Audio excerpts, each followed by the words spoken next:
오늘 2020년 새해 여러분들이 새 축복 받기 위하여 오셨는데 발걸음이 복되어 거신 축복 임하시기를 주의 이름으로 축원합니다. 오늘 말씀의 제목은 신앙생활 쉽게 하자, 이런 제목으로 은혜를 나누겠습니다. 새해 첫 주일 하나님 앞에 나와서 예배드리면서 새 축복 받기를 원하시는 여러분 가운데 하나님의 놀라운 축복의 역사가 펼쳐지시기를 주의 이름으로 다시 한번 축원합니다. 그런데 저는 개인적으로 새해 첫 주부터 또다시 위기가 찾아왔습니다. 지난 해에 말이죠, 내 위기를 강해해가지고 위기를 맞이고 와서 정말 힘들고 어렵게 설교를 준비했었는데, 이제 2020년 새해도 이 신약의 레위기라고 볼 수 있는 히브리서를 강의하게 된 거예요. 구약의 레위기와 신약의 히브리서는 이 한 세트로 가기 때문에 이거 어쩔 수 없이 저에게 찾아온 위기인 것입니다. 한마디로 여러분, 히브리서는 어렵다, 이런 겁니다. 어렵기 때문에 여러분 잘 집중해서 들으셔야 되는데 저도 쉽게 이 말씀을 좀 풀어보려고 해요. 일단 기록한 저자가 누구냐 밝혀내기도 매우 어렵습니다. 바울이 썼다는 의견이 많긴 합니다만 구약에 정통하고 박학다식한 바울의 이 신학이 여러 곳에서 드러나기 때문에 그렇습니다. 그럼에도 불구하고 또 바울이라고 보기에는 좀 석연치 않은 부분이 있어요. 어법이나 문체가 그런 것이죠. 바울의 어법과 문체와는 또 다른 거예요. 바울은 로마서를 비롯해서 13 서신서를, 즉 편지를 썼거든요. 그 편지들을 한결같이 딱 봐도 그 바울이 썼음을 알게 되어지는 거예요. 보내는 사람 그리고 받는 사람이 누군지 명확하게 인사말에서 나오고 있는 거예요. 인사말부터 축복으로 선포를 또 하고 있어요. 그래서 로마 교인들에게 쓴 편지는 로마서라고 해서 그 책의 이름이 되어진 거죠. 빌립보 교회에 보낸 편지는 빌립보서, 그게 책의 이름이 된 거예요. 이렇게 바울 서신 13 서신이 있는데 또 신약 성경에는 이것 말고도 7개의 그 공동 서신이 있습니다. 바울 서신을 제외한 야고보서부터 유다서까지, 요한계시록 마지막 앞에 있는 그 유다서, 7권 책을 공동 서신이라고 해요. 편지를 받는 대상이 한 개인이나 한 공동체, 한 교회에 지정되어진 것이 아니라 여러 교회 공동체에게 이 편지를 나눠서 읽도록 해서 그들의 신앙을 북돋우고 격려하고자 했던 것을 기록한 것이죠. 그래서 공동으로 읽을 수 있게끔 만든 서신, 그래서 공동서신이라고 하는 것입니다. 그런데 유독 이 히브리서는 말이죠, 바울 서신 13개와 공동서신 7개의 그 중간에 끼어 있는 거거든요. 누가 누구에게 또 언제 어디서 이 편지를 썼는지 아주 철저히 함구하고 있는 것입니다. 그도 그럴 것이 히브리서를 쓸 당시에 환경을 생각하면 이게 충분히 이해가 됩니다.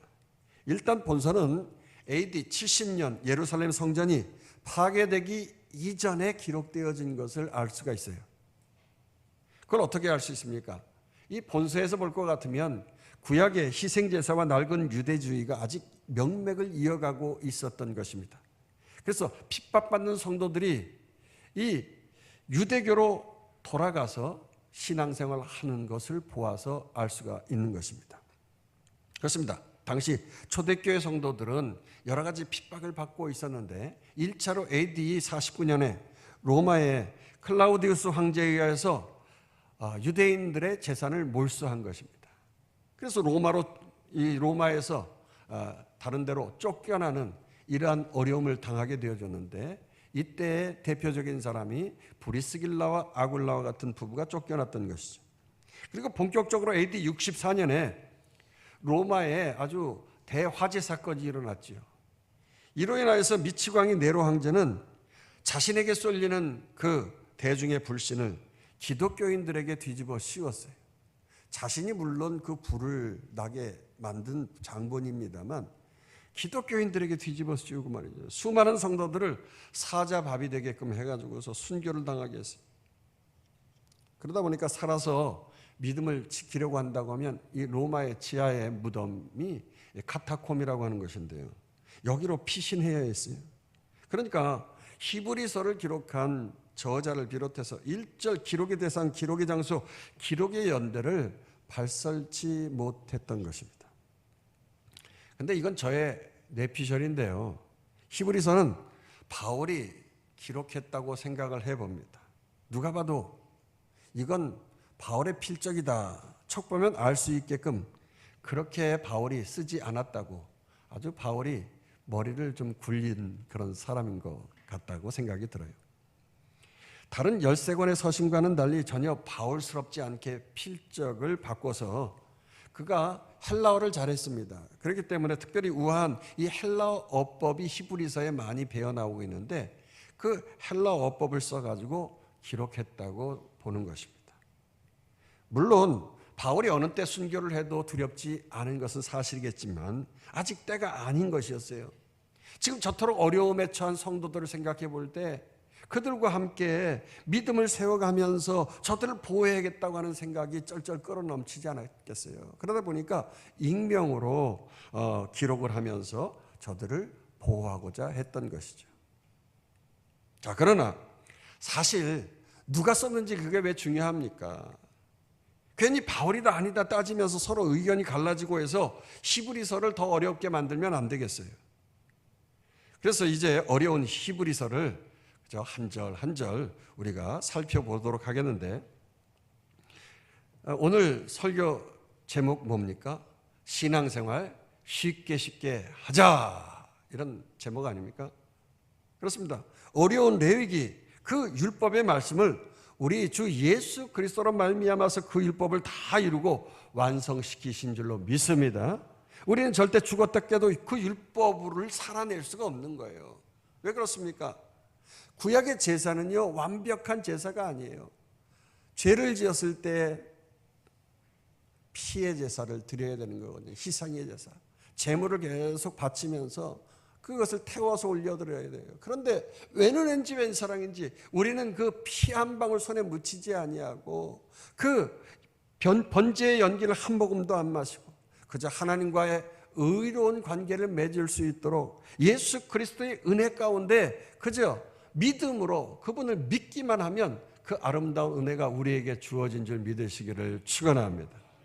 따라서 오늘날 신약시대를 살아가는 우리 모든 성도들은 레위기의 그 어려운 율법이 아니라 예수 그리스도의 그 은혜의 복음으로 신앙생활, 믿음생활 수곡수곡 쉽게 해나갈 수 있는 것이에요. 믿으시기를 주의 이름으로 축원합니다.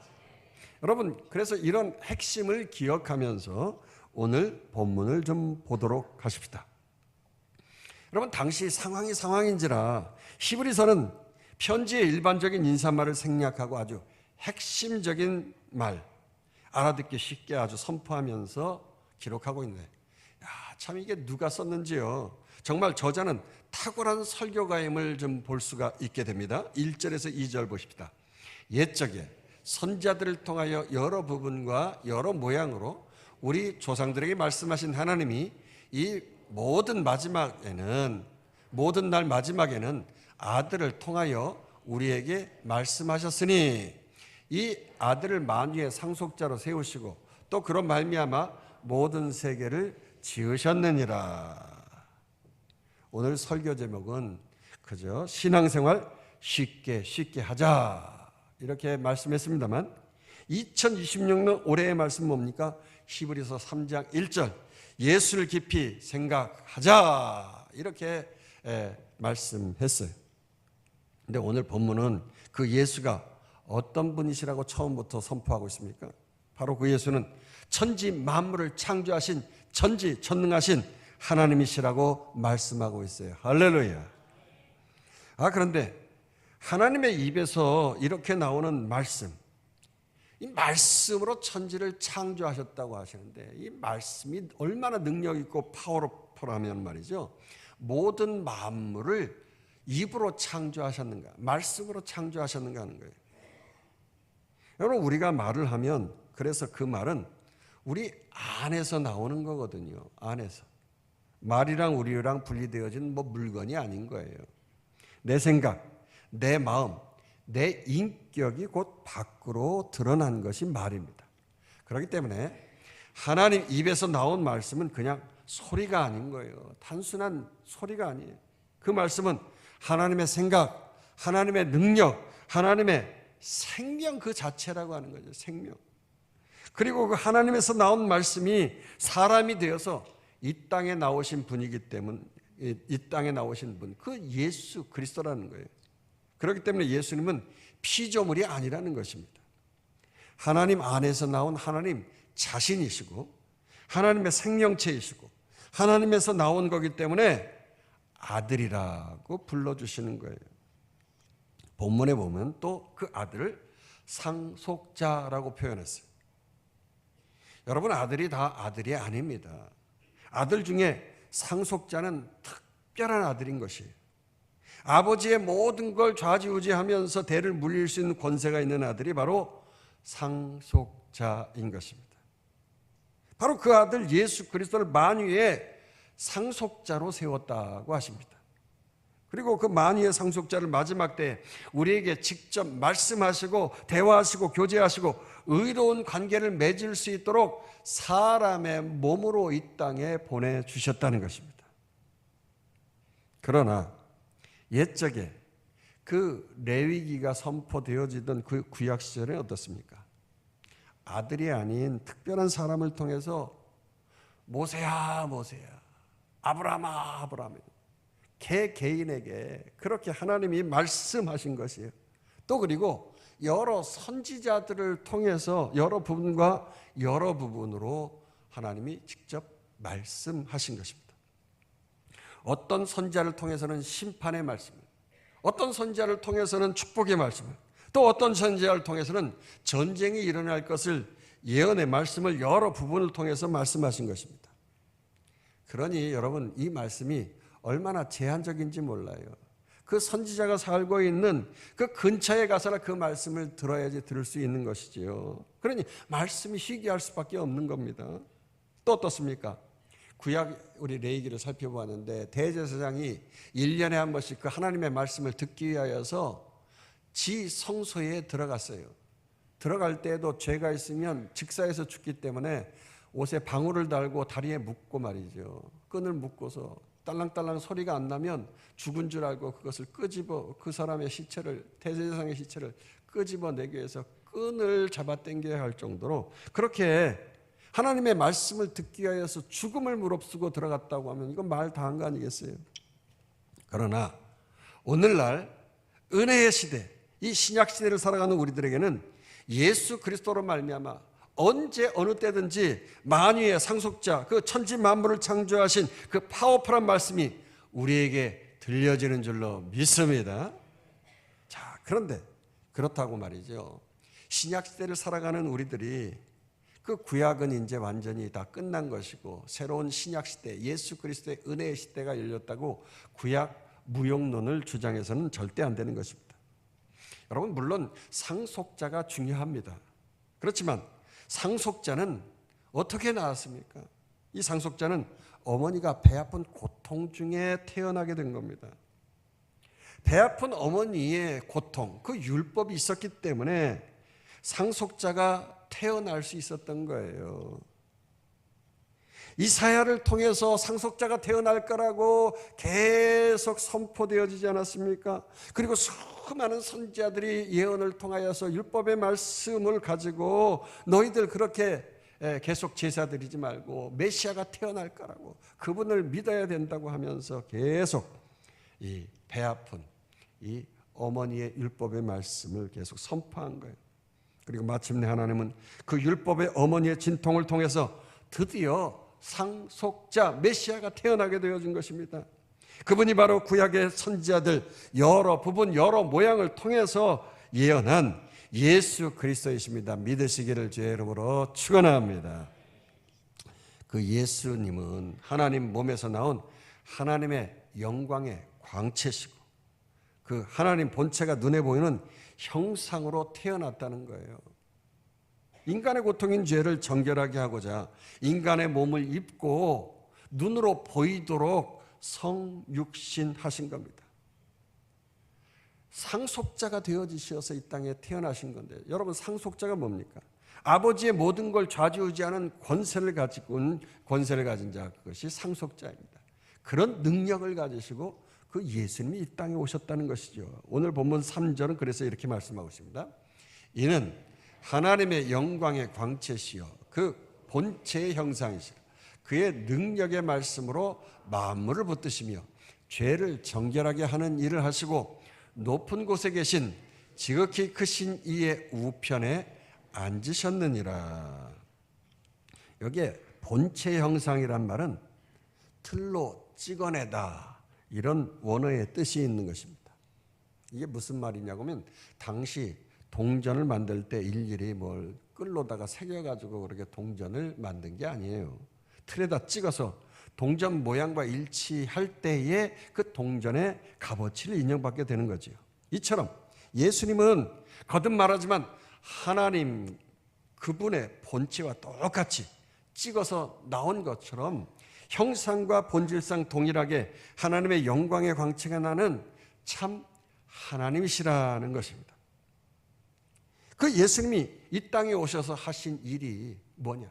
첫 번째로 그 전능하신 하나님의 권능으로서 이 땅의 모든 죄를 싸그리 싹싹 다 끌어당겨가지고 다 그분이 죄짐을 짊어지시고 우리를 죄 없다 하시면서 정결하게 하셨다고 하는 거예요.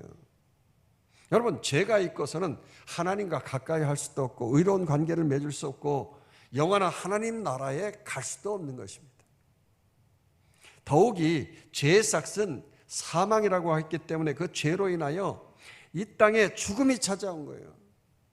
그런데 그 죄의 문제를 해결하기 위해서 예수님께서 우리의 죄를 다 짊어지시고 한 번의 십자가에서 그 모든 죄를 사하시기 위하여 죽으신 줄 믿습니다. 중요한 건 오직 이 사실을 믿는 자들마다 이 땅 가운데 죄와 사망이 물러가고 하나님 나라 천국을 이루게 될 줄로 믿습니다. 할렐루야. 더 나아가서 그 예수님은 죽음의 권세를 이기시고 부활하셔서 하늘 보좌의 높은 곳에 오르셔서 지극히 높은 곳에 하나님 우편에 앉으셔가지고 지금도 우리와 우리의 자녀들과 모든 세상 나라들을 다스리신다는 거예요. 그렇게 부활 승리하신 주님인 줄 믿습니다. 그러니 이런 예수 그리스도 그 승리의 주님을 히브리서 기자는 깊이 생각하라고 한 거예요. 어떤 고난을 당하고 어떤 어려움 가운데 있더라도 이 승리의 주님만 깊이 생각한다고 하면 아무리 사자가 달려오는 그 순간에도 말이죠, 하늘문이 열리면서 부활하신 주님이 우편에 계신 것처럼 나도 부활하는 그 놀라운 승리의 기회를 주신다고 한 사실을 믿기 때문에 사자의 밥이 되어져도 아무리 돌에 맞아도 스테반 집사님은 천사의 얼굴같이 환하게 웃으면서 그 하나님 보좌 우편에 계신 그분을 바라보면서 순교한 것처럼 어려움을 이기고 승리할 수 있다는 거예요. 비록 로마의 네로 황제의 모진 핍박을 당하여서 성도들이 사자의 밥으로 던져지고 말이죠, 기름감에 튀겨지고 인간 가로등이 되어지고 횃불로 화형을 당하고 말이죠, 십자가 형틀에 거꾸로 매달려서 사지가 또 찢어지고 그렇게 온갖 상상을 뛰어넘는 모진 고통 가운데 죽음을 당했다 할지라도 그 가운데에서 승리의 주님을 생각하는 순간에 모든 고난이 게임 끝난 거예요. 그래서 히브리 기자는 선포하기를, 아니 왜 이 승리의 주님을 외면하면서 그 유대교, 그 낡은 지키지도 못할 유대교의 율법의 굴레로 다시 굴러 들어가느냐고 한 것입니다. 당시 로마가 기독교는 너무 심하게 핍박을 하고 예수 믿지 못하게 했습니다만 유대교는 이방 종교를 인정해가지고서 그나마 예루살렘 성전에서 명맥을 유지하면서 종교 생활을 할 수 있게끔 한 거예요. 그러다가 이후에 AD 70년 로마의 디도 장군에 의하여서 성전에 돌 하나도 남지 않게. 왜 그래요? 성전 사이사이에 뭐 금이 끼어 있는 것처럼, 그리고 성전 벽에 각종 금 기명들로 막 장식을 해놨기 때문에 그거 다 뽑아가느라고 말이지. 도리에 돌 하나 남지 않게 완전히 무너뜨리면서. 그러니까 그 전까지는 그 유대교의 종교 행위를 할 수 있도록 허락했던 거죠. 이러다 보니까 일부 신자들 가운데 그렇다고 해서 이렇게 핍박을 당하는데 내가 예수를 믿지 않기는 뭐하고 말이죠. 하나님을 좀 믿기는 믿어야겠는데 하면서 다시 로마가 허용하고 유대교로 되돌아가는 사람들이 하나 둘 생기가 되어진 거예요. 그런데 그렇게 유대교로 돌아가는 이유가 뭐냐? 그 중에 큰 이유가 있는데 바로 이 능력이신 예수님, 이 승리의 주님을 고작 천사보다 못하다는 이 생각을 가지고 있었던 거예요. 천사보다 못하다고 하는 생각. 유대인들은 오랜 역사 속에서 이 천사에 대한 엄청난 경외심을 가지고 있었고요. 심지어 이 천사 숭배 사상이 있었어요.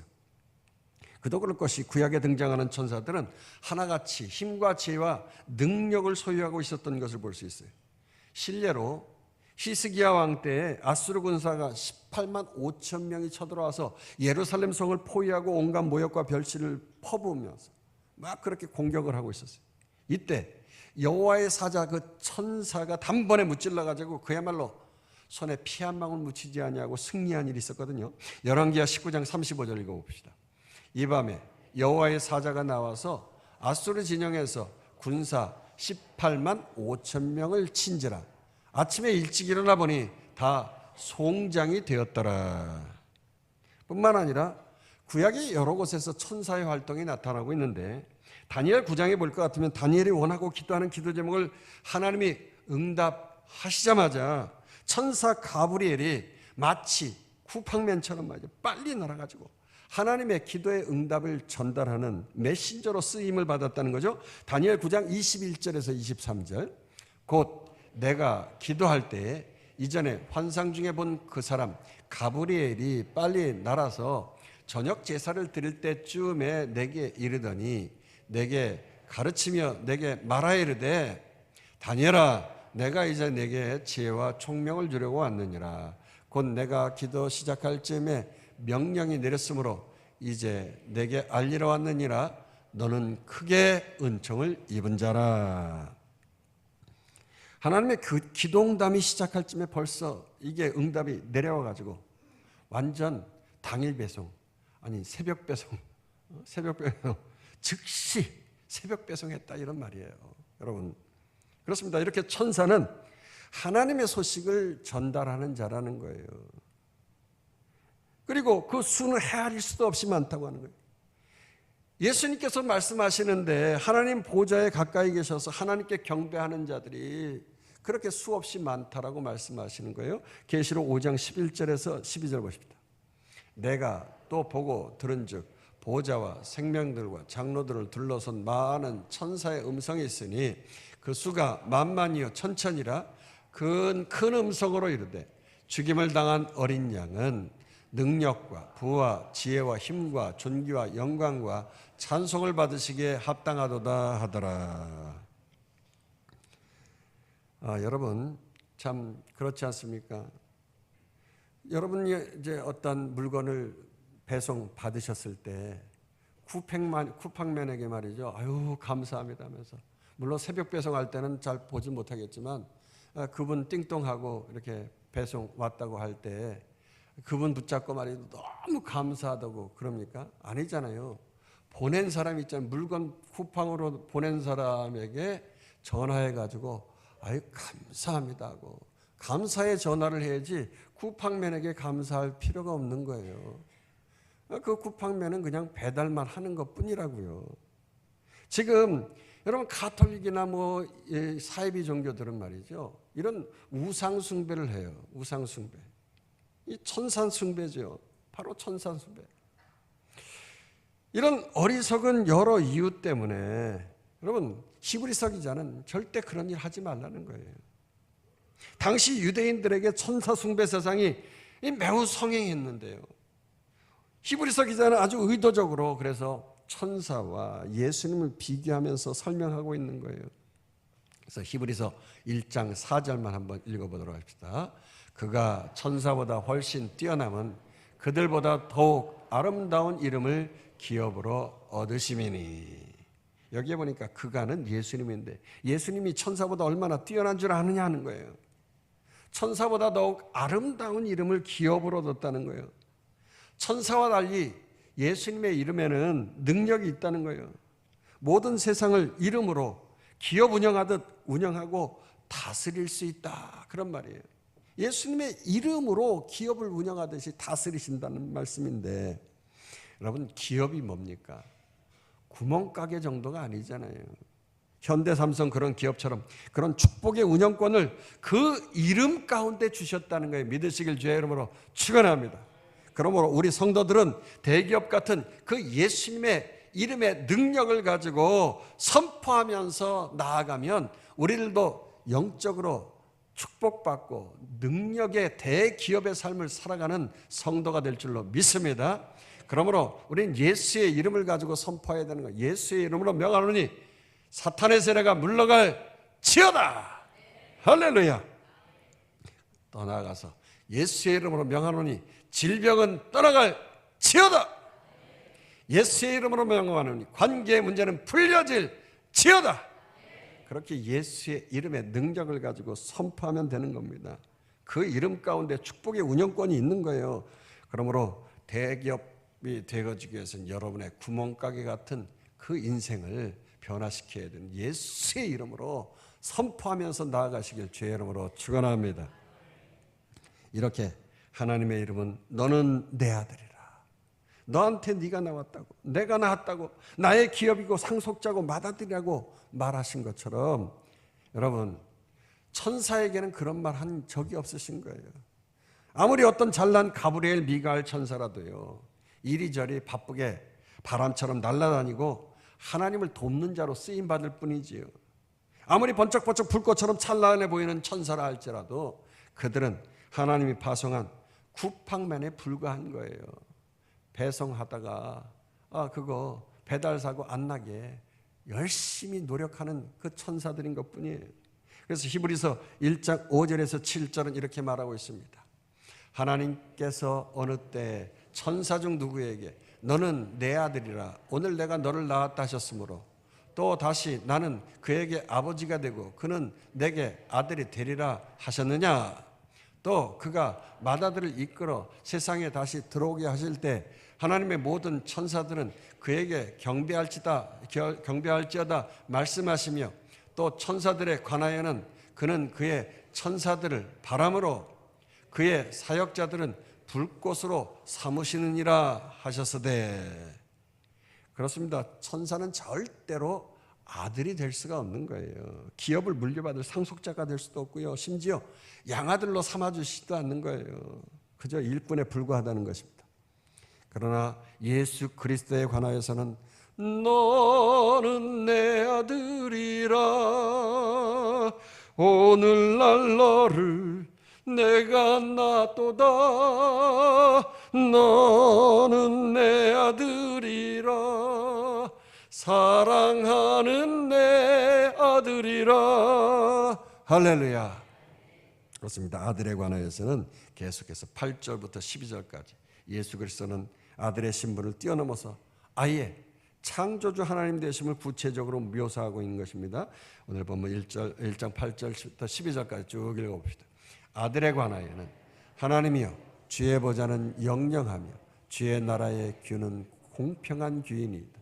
주께서 의를 사랑하시고 불법을 미워하셨으니 그러므로 하나님 곧 주의 하나님이신 즐거움을 기름을 주께 부어 주의 동료들보다 뛰어나게 하셨도다 하였고 또 주여 태초에 주께서 땅에 기초를 두셨으니 하나님도 주의 손으로 지으신 바라 그것들을 멸망할 것이라 오직 주는 영전할 것이 그것들은 다 옷과 같이 낡아지리니 의복처럼 갈아입을 것이요 그것들은 옷과 같이 변할 것이나 주는 여전하여 연대가 다함이 없으리라 하였으나.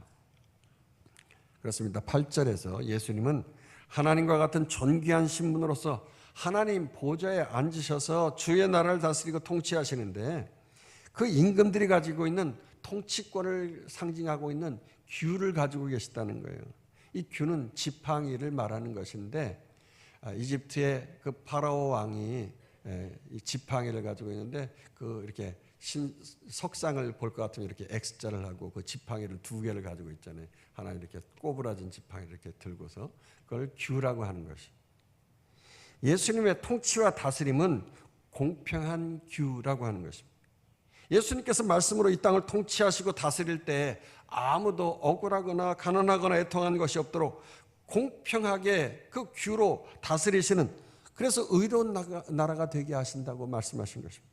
계속해서 9절에서는 그렇게 이 땅에 의로운 나라가 회복되어지고 불법이 떠나가고 미움, 다툼, 시기 질투가 사라지면서 그냥 하나님의 즐거움의 기름이 철철철 부어주시니까 말이죠. 기쁨이 충만하고 넘치면서 예수님이 다스리는 그 나라에서는요, 말 그대로 천국이 이루어진다는 거예요. 믿으시길 축원합니다.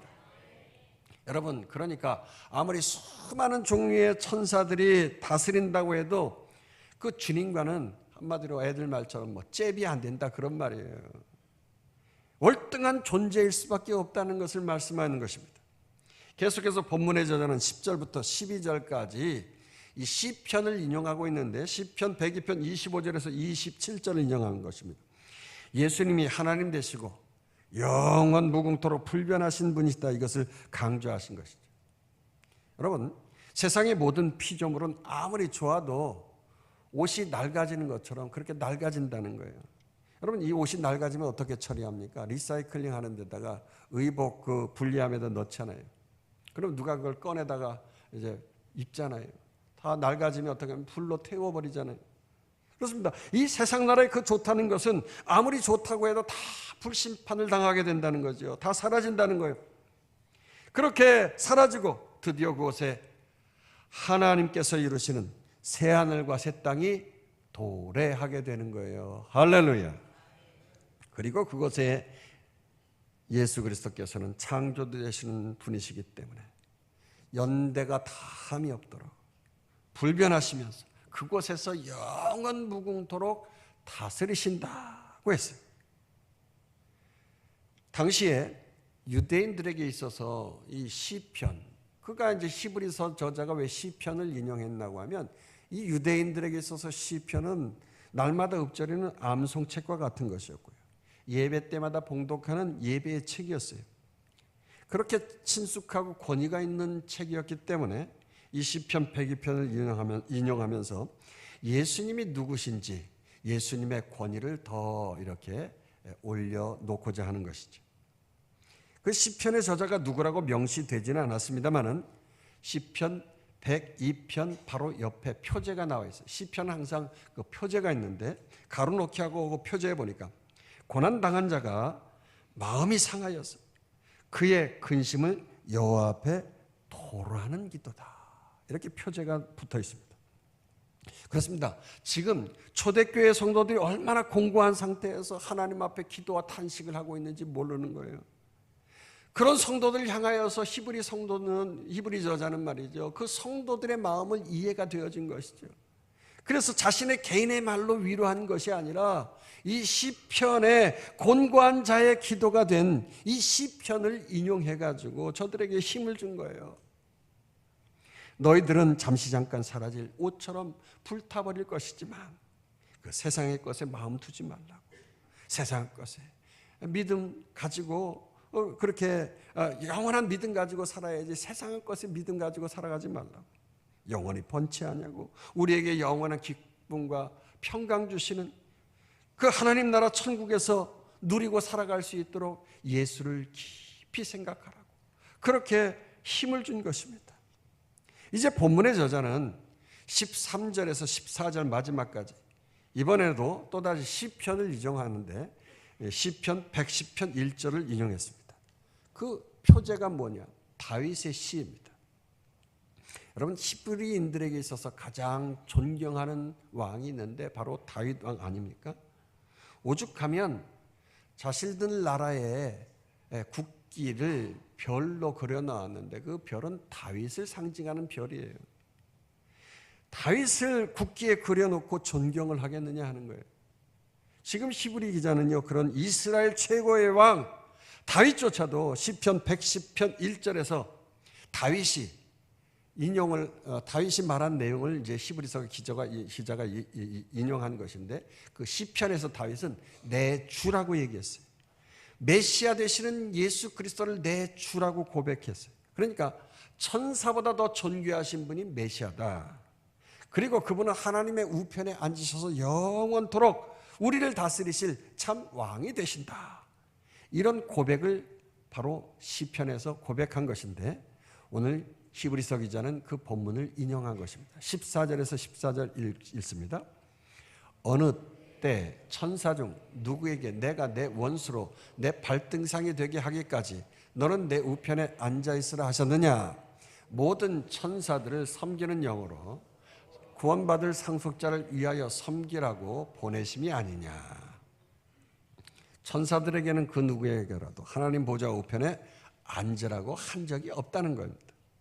그냥 섬기는 영으로, 부리는 종으로서, 심부름꾼으로서 당신의 구원받을 상속자, 우리들을 위하여서 섬기라고 보내신 존재라는 거죠. 이게 아주 놀라운 말씀인데, 모든 천사들은 섬기는 영이라는 거예요. 누구를 섬깁니까? 구원받을 상속자들이라고 했어요. 상속자는 예수님을 말하지만 상속자들, 복수들이 우리들을 얘기한 것이에요. 구원받는 그리스도인들, 우리들을 섬기라고 주어진 영입니다. 할렐루야. 그러므로 천사는 숭배할 대상이 아닌 거예요. 우리가 그 천사의 존재에 대해서 분명히 알아야 할 것은 예배의 대상이 아니라, 가톨릭이나 사이비 종교에서 천사를 섬기는 것처럼 그렇게 섬길 대상이 아니에요. 분명히 말하기를 우리를 위하여 섬기라고 보내신 분은 부리는 영, 부리는 종이라고 했습니다. 믿으시기를 축원합니다. 그러니까 하나님 앞에서 우리가 영원토록 섬길 분은 오직 하나님 우편에 앉아서 우리를 중보기도 하시는, 말씀으로 세상을 통치하시는 예수 그리스도인 줄로 믿습니다. 쿠팡맨에게 감사하고 그에게 인사하고 그러면 되겠어요? 우리에게 선물을 주신 그분에게 전화하고 고맙다고 하는 것처럼 우리에게 귀한 선물을 주신 예수 그리스도, 그분 감사하다고 하나님께 감사해야 되는 거예요. 할렐루야.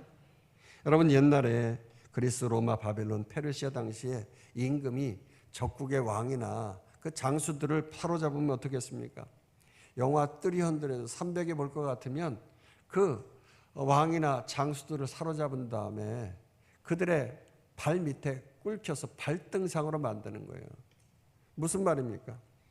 영화 300을 보면 에스더 남편 아하수에로 왕이 나오는데, 거기에서는 크세르크세스 왕이라고 해요. 이 사람이 수레에 올라타고서 쭉 가다가 이제 수레에서 내리게 되어지는데, 그 발등상을 만드는 것이 누구냐면 그 붙잡혀온 왕들, 장수들이에요. 그들 머리를 다 숙이고 허리를 숙이면 말이죠, 그들의 머리를 짓밟으면서 발등상으로 만들어가지고서 계단을 삼아가지고 내려오는 것입니다. 그리고 편하게 누워서 식사할 때도 다리를 쭉 뻗고 원수들이 그 발판이 되게 하는 것입니다. 모든 이 땅의 원수마귀가 그렇게 발등상이 될 때까지 완전한 정복을 이루시는 분이 바로 예수 그리스도인 줄로 믿습니다. 그분은 하늘 보좌에서 우리를 위하여 중보하시고 통치하시고 다스리시고 모든 사탄 마귀의 지배 영역으로부터 우리의 영혼이 해방받고 자유함을 얻을 수 있도록 그렇게 해주시는 분이신 줄 믿으시기를 축원합니다. 그뿐만 아니라 비단 예수 그리스도만이 하늘 보좌에 앉는 것이 아니라 에베소 2장 5절에서 7절은 우리의 영적인 현주소를 어디라고 말씀하고 있는지 분명하게 말씀하고 있어요. 읽어보십시다.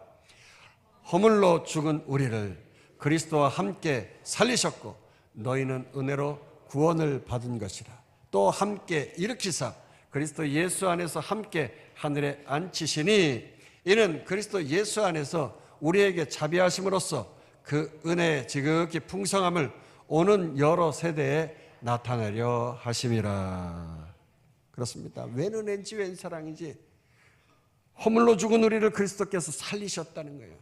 부활하게 하신다는 거예요. 예수님이 부활하신 것처럼 우리들도 부활하여 하늘에 오르는 승천하는 놀라운 구원의 은혜가 주어질 줄로 믿습니다. 물론 우리는 이 땅에 1차원, 2차원, 3차원의 세계의 삶을 살아가는 거예요. 이 3차원의 세계를 벗어날 수가 없어요. 그러나 우리는 예수 그리스도를 믿는 순간에 웬은인지 웬사랑인지 이 3차원의 시간의 공간을 뛰어넘어서 4차원, 5차원의 세계가 있다고, 그 이상의 세계가 있다고 과학자들이 말하고 있잖아요. 그 세계를 뛰어넘어서 우리의 삶을 누릴 수 있게 되어지는 거예요. 비록 나는 지금 채찍에 맞고 카타콤에 살아가는 그러한 삶을 살아간다 할지라도 나의 영혼을 눈을 뜨고 영의 안목으로 바라보니까 말이죠, 웬은인지 웬사랑인지 나는 이미 하늘 보좌에 하나님이신 그 예수 그리스도와 어깨를 나란히 하고 같이 앉아있는 거예요. 할렐루야. 천사도 감히 앉지 못하는 그 자리에 올라가 앉아있다는 것입니다. 왕같은 제사장으로 주님과 어깨를 나란히 하는 거예요. 할렐루야.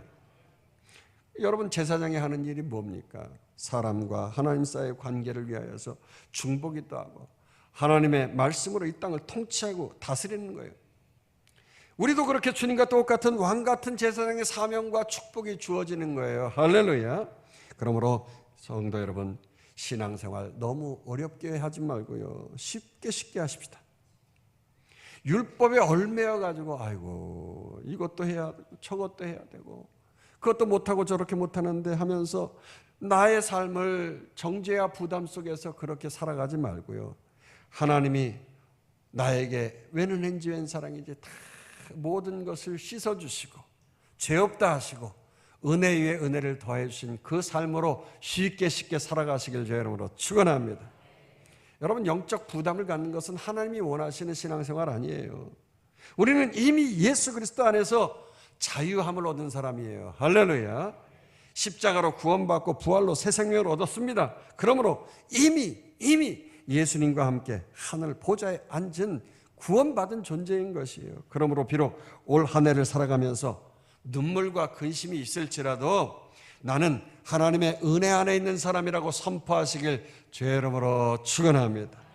내 인생도 예수님처럼 다시 부활하고 그 구멍가게 아니라 기업의 부활로 승리할 것이라고 생각하고 물질의 문제, 관계의 문제 풀려지고 열려지길 주의 이름으로 축원합니다. 이 구원의 기쁨을 주신 예수님을 깊이 생각하며 살아가시기를 바랍니다. 할렐루야. 그래서 주님이 주시는 자유와 축복의 기쁨을 누리며 쉽게 생활하는 우리와 우리의 자녀 되길 주의 이름으로 축원합니다. 우리 함께 하시면서 기도하겠습니다. 주님이 나의 구원자 되심으로 그분을 믿는 자마다 죄에서 자유함을 얻고 우리도 부활의 축복, 삶의 부활의 축복, 승리의 축복이 있음을 믿어 의심치 아니합니다. 그러므로 쉽게 주님을 믿고 생활할 수 있도록 우리에게 기회 주셨으니 주여 한번 외치고 기도하십시다. 주여, 은혜로우신 아버지 하나님 감사합니다. 웬은인지 웬사랑인지 죄로 인하여 영원한 지옥불에 떨어진 인생인데 죄 없다 하시고 영원한 저 천국에서 주님과 더불어 왕같은 제사장으로 이 땅의 삶을 누릴 뿐 아니라 하나님 저 천국의 삶도 누릴 수 있도록 아버지는 죄에서 자유함을 얻어 구원받게 해주시는 놀라운 구원의 승리, 그 축복을 우리에게 허락하시니 감사합니다. 나는 부족하지만 예수 그리스도를 믿으면 모든 것이 이 땅에서 주어지고 저 천국에까지 가서 누릴 수 있는 너 놀라운 구원의 은혜가 있음을 믿기에 오늘도 그 사실을 믿어 의심치 아니하고 이번에서 기다가 위로하고 축복하는 말씀으로 우리의 말씀 주셨사오니 그 말씀 아들과 위로받습니다. 축복의 말씀 아버지 믿어 의심치 아니하고 한 걸음 한 걸음 주님 말씀 의지하고 저 천국을 향하여 힘있고 당당하게 나아갈 수 있도록 이기고 승리하게 하여 주시옵소서. 할렐루야. 영광을 주님께 올려드립니다.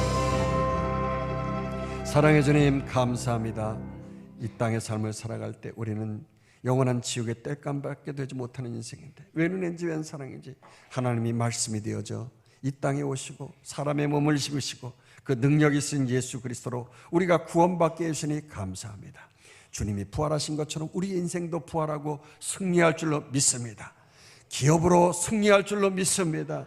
주님을 믿으면 쉽게 생활한다고 하셨사오니 우리가 주님을 믿어 의심치 아니하고 올 한 해도 우리의 삶에 좌절과 낙심이 물러가게 하여 주시옵소서. 예수의 이름으로 명하노니 물질의 문제가 풀려질지어다. 건강의 문제가 회복되어질지어다. 관계의 문제는 술술술 풀려질지어다.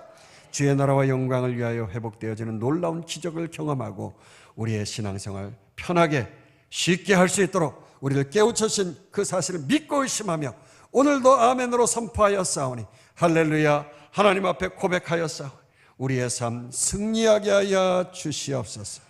예수님의 이름으로 축복하며 기도합나이다. 아멘. 우리 다 같이 찬양하면서 예물 보관하십니다.